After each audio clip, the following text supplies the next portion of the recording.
Hello friends, welcome to Uma's kitchen and beauty tips.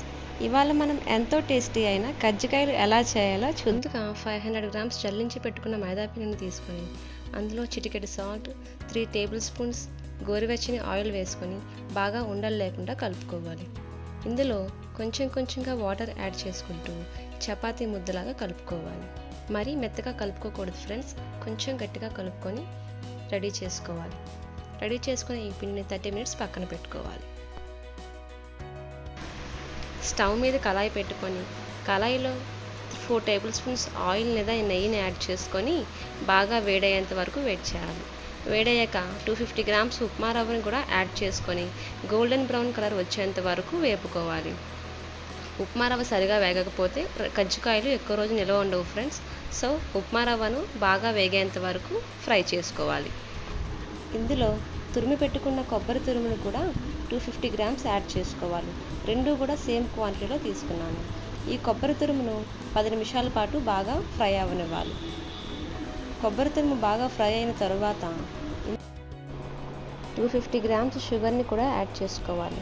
మీరు షుగర్కి బదులుగా బెల్లం తురుముని కూడా యాడ్ చేసుకోవచ్చు. నేనైతే షుగర్ని యాడ్ చేసుకుంటున్నాను.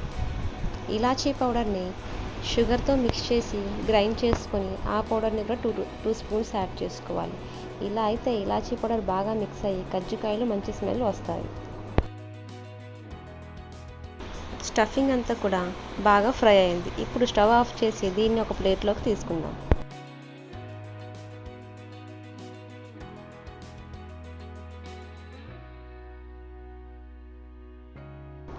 ముందుగా ప్రిపేర్ చేసుకున్న మైదా పిండి అంతా కూడా మరొకసారి బాగా కలుపుకుంటూ చిన్న చిన్న ముక్కల కింద బాగా కట్ చేసుకొని ఒక ప్లేట్లోకి పెట్టుకోవాలి. ఒక్కొక్క చపాతీ ముద్దను తీసుకొని చిన్న చిన్న చపాతీలాగా పాముకుంటూ అందులో ముందుగా రెడీ చేసి పెట్టుకున్న స్టఫింగ్ని పెట్టుకొని చేత్తో కజ్జికాయని రెడీ చేసుకోవాలి.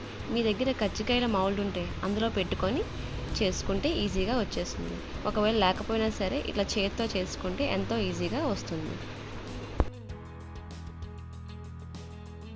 ఇలా అన్నిటినీ కూడా ఇదే విధంగా చేసుకుంటూ డీప్ ఫ్రైకి రెడీ చేసుకోవాలి.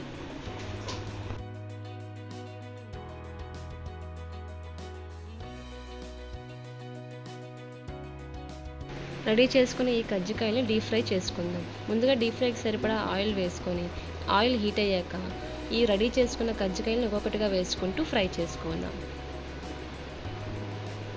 గోల్డెన్ కలర్ బ్రౌన్ వచ్చేంత వరకు ఫ్రై చేసుకోవాలి. కజ్జికాయలన్నింటినీ కూడా హైలో పెట్టి ఫ్రై చేసుకోవాలి, సిమ్లో పెట్టి ఫ్రై చేసుకోకూడదు.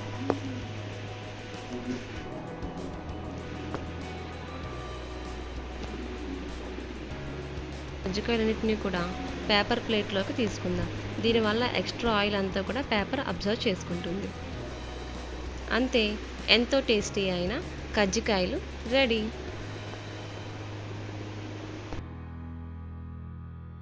Thank you for watching my video friends.